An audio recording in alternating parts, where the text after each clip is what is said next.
नमस्कार शिवम दादा. नमस्कार, बोला दादा. कुठून आले दादा आपल्याकडे शेतकरी? शेतकऱ्यांतोंड नाही काय शेतकरी काय म्हणतो. नमस्कार दादा.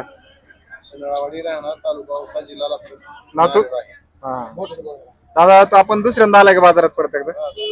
पहिल्यांदा आपण त्यांना 4 म्हशी दिल्या, त्या 4ही म्हशी व्यवस्थित लागल्या. हा. त्याच्यामुळे परत आता 2 म्हशी त्यांनी चालवलेल्या आहेत आणि परत पुढच्या हप्त्यात 4 म्हशीला परत येणार आहेत. गॅरंटीच्या म्हशी लागल्यामुळे आले 2 म्हशी. तर दादा आपण किती म्हशी घेतल्या आता सध्या? आता सध्या 2 घेतले. 2 घेतल्यात का? काय रेट झाला शिवम दादा? एक घेतली 1,22,000ला, हा. एक घेतली आपण 1,12,000ला आणि म्हशी दोन्ही पण टॉपच्या आहेत. म्हशी बघा, म्हशी दाखवा शेतकऱ्यांना.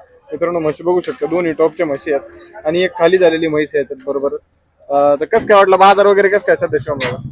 बाजार चांगले आहेत आता, थोडे रेट कमी झालेले आहेत. रेट डाऊन झाले. हप्त्यापेक्षा थोडे 10-5 स्वस्त आहे. स्वस्त झाले. हो. मित्रांनो बघू शकता, एकदम टॉप क्वालिटीच्या मुर्रा म्हशी खरेदी केल्यात बाजारात येऊन. जर तुम्हाला अशा प्रकारे म्हशी खरेदी करायच्या